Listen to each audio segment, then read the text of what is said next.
this is the Lovin Dubai show. It is Tuesday morning. We spoke about the UAE's support for Lebanon, how traffic might be reduced in Jumeirah Village Circle, and also the illegal animal traps. What are your thoughts on them? They were just exposed in Fujairah. And if you missed the show, don't forget to subscribe to the Lovin Dubai Show podcast wherever you get your podcast from, and enjoy the show. Good morning, Dubai. Welcome back to the Lovin Dubai show, where we go through the top trending stories that everyone across the country is talking about. Our top story for you today: the UAE president pledges 100 million for Lebanon relief. As well, a new bridge has opened near Jumeirah Village Circle. We're also speaking about the fact that petrol prices have dipped once again. And as well, Kasabian is coming to the Coca-Cola arena. We were just playing their tunes right before the show. So much fun. Also, illegal animal traps were exposed in Fujairah. Authorities are taking action, and we'd love to get your thoughts on this story.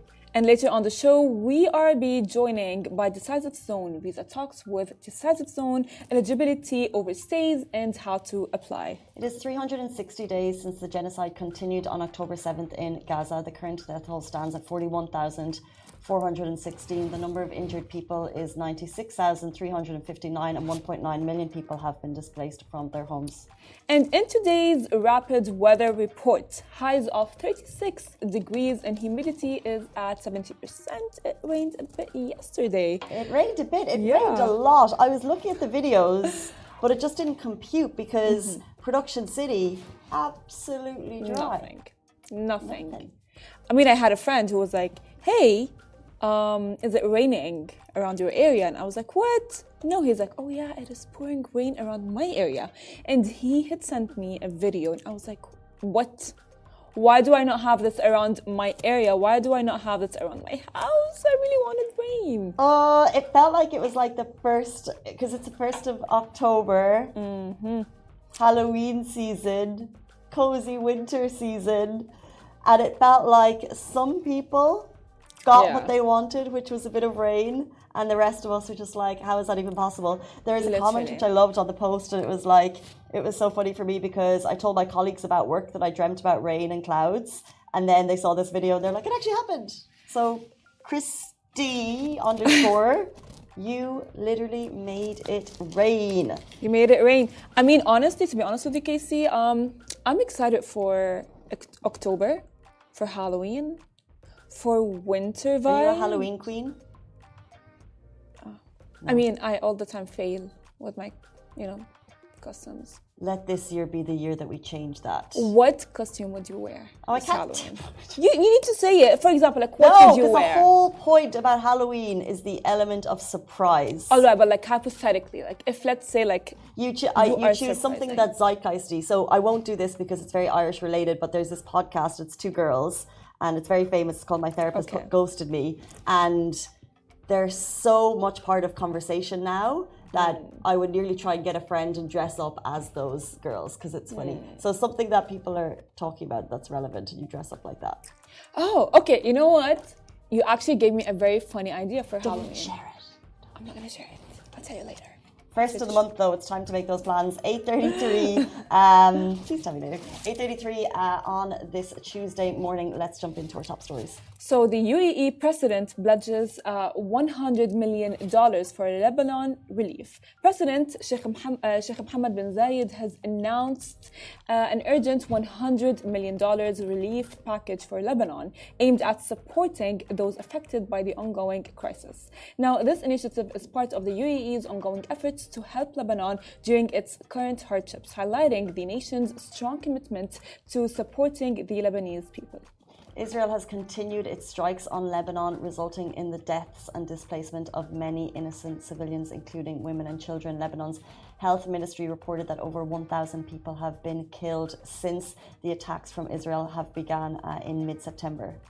As of the latest updates, Israel has launched a ground incursion into Lebanon early this Tuesday morning, and as well, according to the Israel military, these operations are described as limited and involve targeted raids against Hezbollah positions near the border.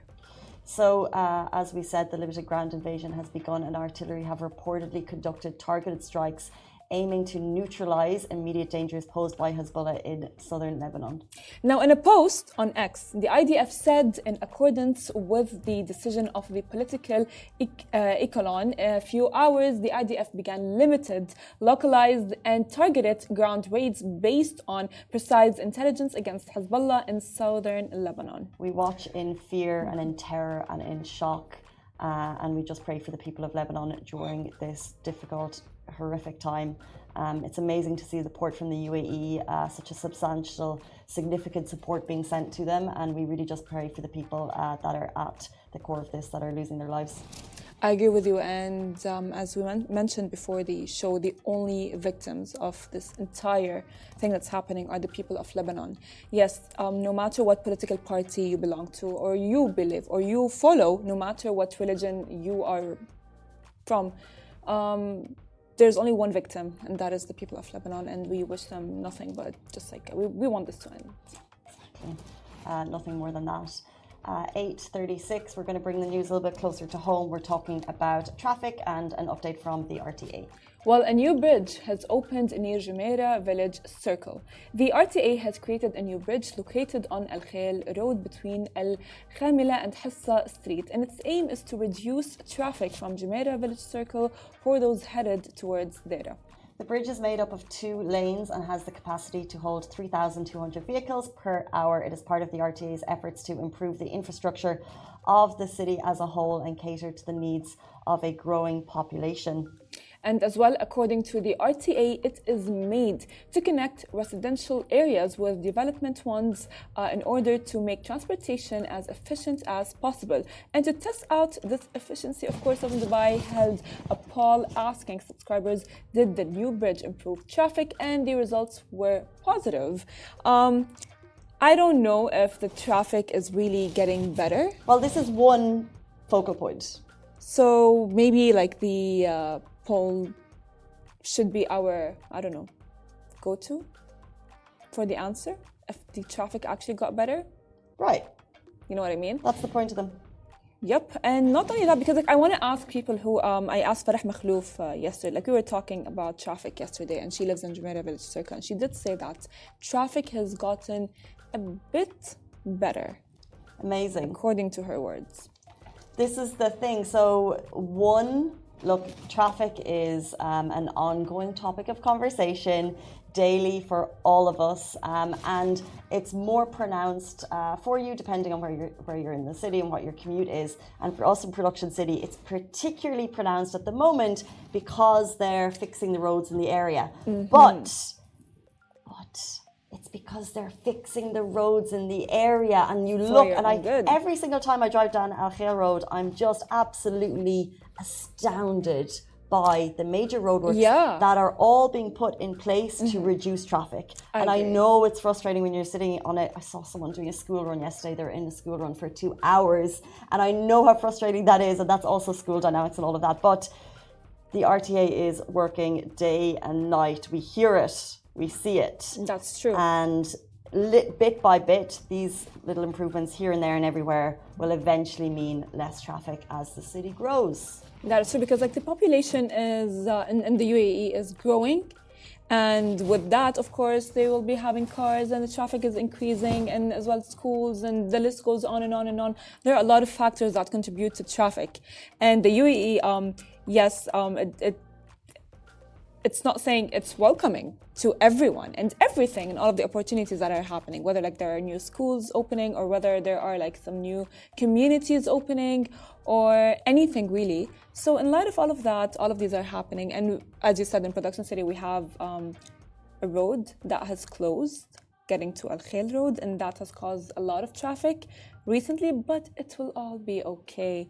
I really hope so, because like at this point, it might be frustrating for like people who live in Production City and want to leave Production City and they're stuck in traffic. The other day I was stuck in traffic for like an hour leaving Production City. Yeah, it's wild. And it was like, it happens at like 5:30-ish. That's when like the work is done. That's when people are leaving their jobs, heading back home. Right. So I would say, you know what, just like hold on tight a little bit more, a little bit longer. True. It's okay. And one of the comments on this was how quickly the road was built. They were like so fast. Well done, RTA. And I think that's the crucial point, that like people are really working non-stop to improve the traffic for you. So just try and remind yourselves of that when we're sitting there for an hour daily, and turn on the Lovin Dubai Show podcast, because we'll tell you amazing things like, if you are a driver, the petrol prices have dripped once again. So this will be music to your ears. It's October, the petrol prices have been announced, and it might actually mean more cars on the roads because there has been a significant dip. Well, here is how much it will be costing you to fill up next time you are at the pump. So Super 98 will now be 2.66 dirhams per litre, down from 2.90 per litre in September. And Special 95 will be 2.54 per litre, down from 2.78 per litre in September. E plus 91 will be 247 per litre, down from 271 per litre in September. And finally, diesel will now be 260 per litre, down from 278 per litre in September. Thank you, Saudi, for increasing oil production, because that has a significant contribution to the price of petrol. Can I be honest with you? Go ahead. Every time I travel, I get nervous about filling up petrol pumps because I'm scared I'll do it wrong. I don't know how to do it. What? Oh, yeah. I don't even know how to open the thing.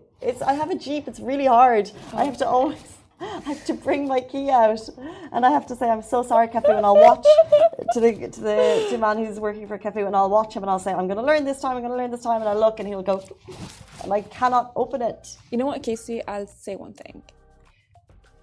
You're just a girl. What?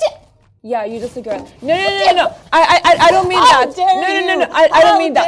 Because there is this trend on TikTok, and Masa, if you can hear me, you know what I'm talking about. So there is this trend on TikTok. Redeem yourself. I'm just a girl. I don't know how to fill up gas, for example. I'm just a girl. I don't know how to do that. I'm just a girl, and that's actually a very nice excuse. It's like, oh yeah, I'm just a girl. I'm a bad driver.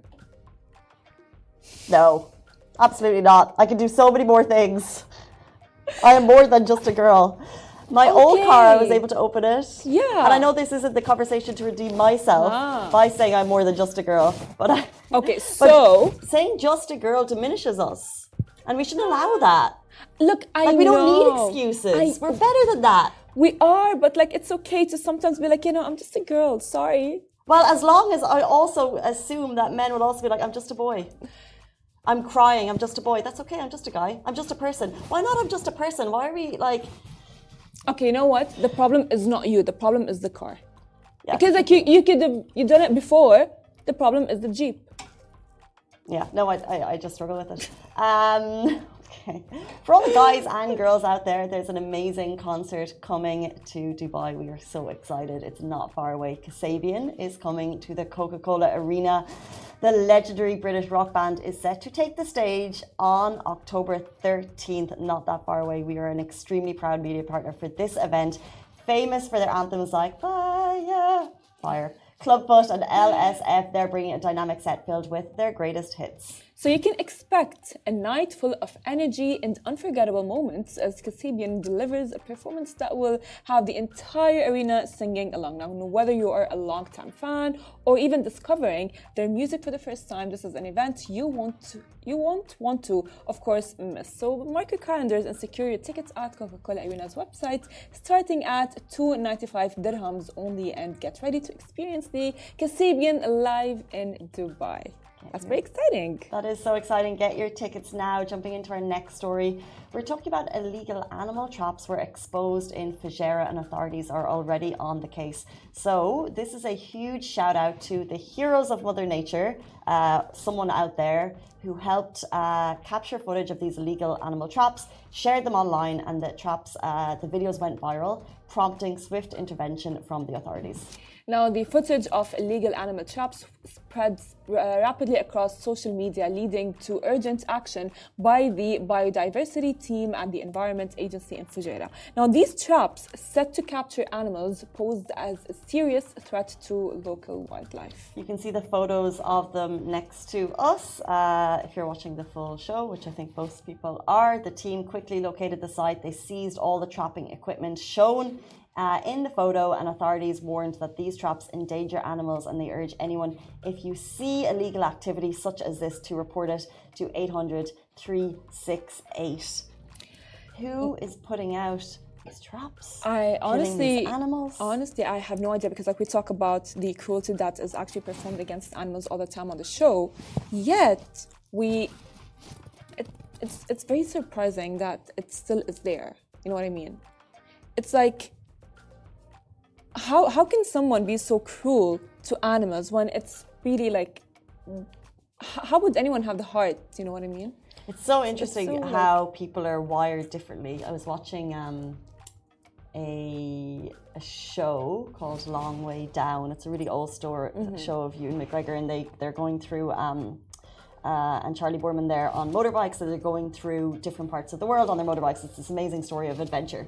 And when they arrive in different countries, and it's what you grow up with. So for example, they're eating something that's like absolutely gross. I couldn't even say it on the show. Just think of like a really gross animal part. I'll just leave it there. Leave that to your imagination. They're eating a really gross animal part, and they are literally gagging. They're trying it because they want to show, because they're surrounded by a family. They're at a fire pit, and they want to show that they're, okay with the customs and culture. So they start to eat this really gross animal part, and they can't. Right? They just can't swallow it. It comes back up. But the families, all age groups, kids, adults, they're just eating this like it's normal, because that's what they grew up in, that what they're accustomed to. I don't know how I got onto this from there, because I don't think it's okay. But some people think this is okay, but it's not. But that's what I'm trying to get to. But still, I think like eating is one thing, and then being cruel and not having the, I would say, a heart, or like, how can you sleep at night? You know what I mean? It's like if I see a cat on the road and I do not feed the cat, even if it's like I don't feed her or I don't pet her, I will think about it, and I will not be able to sleep at night. But this is what I was trying to say about how we're wired differently. Yeah. Because you can't sleep at night, but then you said eating is okay. Now another person, if we were to have a very staunchly vegan person on the show, they could say, how could you even drink milk? How could you eat? Eating is not okay. So we're all wired differently to what we grew up with, what we think is okay. You can have conversations in Ireland with people about, eating meat versus not eating meat. And because there's my friend, she grew up with a farming background, and her dad is a cow farmer. And she was like, I just wouldn't be, allowed to. Like, we just grew up eating meat. But then other people would say, that's an absolute travesty. How do you sleep at night when you know that is happening on your farm? So this isn't okay. Never trap animals, and we're glad to know that the Fujairah Environmental Agency were massively on the case to make sure that this doesn't happen again. I agree with you, honestly, and I don't know. I feel like maybe there should be something bigger done to animals, because they do deserve. Like, sometimes like people think of animals in a way like they don't feel, they don't think. Some people do think in that way, and then that's why they go and they abuse them in such ways, and different even ways. We do see a lot of animals trapped, a lot of animals abused in different ways, and it's like fine, like they don't have the heart, then let them, but there should be like a penalty imposed on them. Like something should be done. Something should be done, because like this needs to actually stop. You're right, because these traps are absolutely inhumane. But once the video went viral, authorities did step in and they located the traps. They've removed them, and they're investigating the case. Speaking of investigating, we're going to jump into investigating the visa amnesty with Decisive Zone. They're back in studio, and we're going to have them on the show right after this very short break. Do stay tuned. Welcome back to the Lovin Dubai show. Today we're discussing the UAE's visa amnesty program, and we have the experts from Decisive Zone back in studio talking all things eligibility and overstays. We've got Siley Salvi in studio. Welcome to the show. Thank you so much for being here. Thank you for having me again. Thank you for coming back. We're so excited to discuss visa amnesty. Is such a big topic. And we have a lot of questions. And my first question is, who is eligible to extend their visa? Okay, so basically it's not extending the visa. Whoever has stayed inside the country, okay, and who have not paid the overstay fines and who are unable to get over it, like get out of the country, they are able to stay. Like if you have an exit pass for now, okay, and the validity normally for an exit pass is like 14 days. And if you have exceeded the date, you can still exit the country. Okay, I think the big question that most people have is how can we apply? Obviously, most of us are legitimate, we have our visas, but for the people who don't have their visas, how can they apply for this amnesty? How can they apply? Okay, the amnesty, it's not a visa like I told you. It's basically having a waiver on the fines and the penalties that you would be having on your overstay. And then how would we go about getting that waiver? Is there a certain... So whenever you're applying for an exit visa, I mean this exactly the process is like you apply for the exit and you get an exit permit. Okay. So once you apply for it, you get the fines. If you are overstaying or anything, there would be a nominal fine on it. So once you're applying for it, you'll get the list of the fines or penalties that you have. And then you can apply for the waiver. Basically, it's done on the portal. Yes. It's Federal Authority of Identification. On the same portal, you can apply for it. Interesting. Well, how long is it available for, like the waiver? Okay, so initially this was introduced in the month of September, and the program is going to be there for 2 months. Okay, so if you're watching and you need to get this amnesty, get onto the portal immediately. You still have 2 months. And if someone overstays their visa, will they automatically qualify for this amnesty, or are there specific requirements that we need to be aware of? No, they won't be qualifying. Like I told you, they have to apply for the exit permit, and when they are applying, they have to apply for the waiver as well. So what exactly happened is, if you notice the ratio in past few weeks, a lot of people applied for amnesty. And that's how they came to the conclusion of giving waivers to the people. Okay. Because if you see, in the month of November, December, a lot of people visit UAE. And the flight tickets also exceed, like it goes high like anything. At that time, if you don't have the money to pay for the fines or penalty, how are you going to exit the country? Which is why the main purpose of having this initiative was there. Interesting. But like, what happens, let's say, if someone can't leave the UAE by the deadline? You know, like things happen, life happens as well. But you have to exit the country. So if you're not exiting the country, I think the last date is 31st of October. And if you don't exit the country, then you would be having the fines and penalties. And would the penalties be from October 31st, or would you incur the previous ones that you had? So this is something they have not clearly stated yet. So we need to wait till we have the clear instructions. Okay. And do we know if this is countrywide or is it specific to Dubai? No, it is all over UAE. Okay. Yeah. That's actually really interesting because as well the UAE amnesty program has offered now a 14-day exit pass, and it's valid, you know, like why has it been extended, and as well what impact, if any, have you seen from this extension for 14 days? Extended for 14 days. See, impact is something we would be waiting and seeing now how it is going to happen, because people are still exiting the country. And once the extension is over, then we'll see what all consequences people have to face for it. I have to ask, amnesty is such an amazing word, and I always think about traffic fines and other fines and other visa fines. Do you know if there, do you have, we know you've got me on the show, we have to ask, are there any other amnesties that we could look forward to? And is this a once-off? Do you have any kind of ideas in terms of the future of these types of amnesties? What to expect? For now, what they have clearly stated is only for the overstay fines and the extension that they have given till 31st October. That's it. Apart from that, no. The traffic fines, you have to pay it. But do you think like it's enough time for people to actually exit the UAE till October 31st? I don't think so, but it is how it is. They have to do it. Because see, like I told you, the main initiative of having all this in the place was so that people don't end up paying a lot of fines. So supposingly if someone wants to exit the country, but they have a lot of fines, so they would be trying to get the funds out from here and there until the time they arrange it. It might be the month of November or December, and at that time the flight prices are going to shoot up like anything. You know, a lot of tourists do visit UAE at the time of winter. So in order to help them out, this main initiative was introduced so that they can exit the country. The fines are waived off, they pay less flight tickets, and they can go back to their country peacefully. Well, it is such an amazing initiative, and it's just one more marker of why the UAE is such a tolerant country. Exactly. But as we have you here, we always think we get a lot of questions week on week, so we've put a couple of the most common questions. They're quite generic, but we'd love to get your thoughts on them.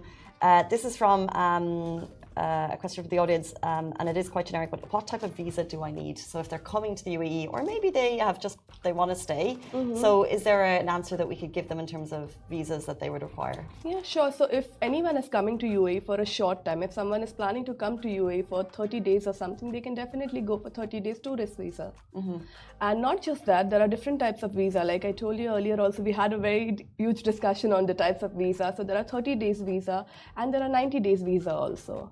So they can apply for any type of tourist visa depending upon how long they want to stay into the UAE. But if they want to have a proper residency, then there is a separate procedure for that. And what if they want to come? So many people I know, they want to come and live here. They're looking for jobs abroad. They can't find them and think, I might be better placed getting a job in the UAE, but I don't have one coming. How does that work? So see, there are two ways how you can see at the situation right now. One is when you can apply. There are so many portals in UAE available where you can just apply for the job. The company will send you the visa and then you can come directly on the work visa. Another one was an initiative which was introduced few months back where job seeker visa was also there, where you can enter the country, you can stay here, you can find a job, and then once you have the job, you can get your work permit and shift your residency. Amazing. Well, as well, another common question is how long does the visa process take?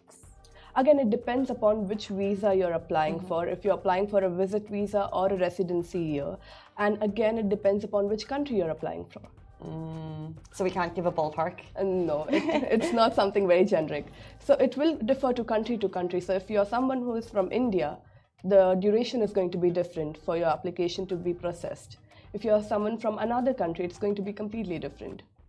And do we have any idea of, again, this is a generic question, but requirements, someone who's interested, again, for example, they're going to take on the job seeker visa. What do they need from their country? Are we talking about, that really pesky task that you have to do, which is get your bachelor's degree attested? Yeah.